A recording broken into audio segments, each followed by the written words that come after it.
ওই তুই আমারে মদ গাঁজা খাওয়ার টাকা দে, না হলে আমি ভুলা যামু তুই আমার বড় ভাই। সাকিব দাঁড়াও, শুনো আমি তোমাকে বলতেছি। ছোট ভাই, আমি তো নামাজ পড়তে বেরোইছি, আমার কাছে তো এত টাকা নাই।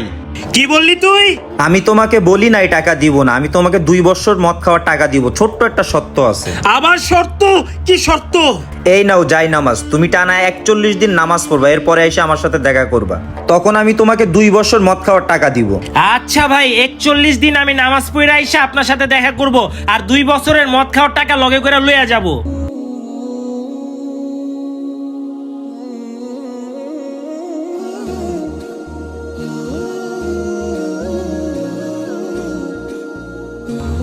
আসসালামু আলাইকুম ভাই। ওয়ালাইকুম আসসালাম। কেমন আছেন আপনি? ভালো আছি ভাই, আপনি ভালো আছেন? এই নাও, এখানে 2 বছরের থেকেও বেশি মদ খাওয়ার টাকা আছে। না ভাই, আমি এই টাকা নিতে পারবো না, আর আমি কখনো মতও খাবো না। কেন ছোট ভাই, তুমি টাকা নিবা না কেন?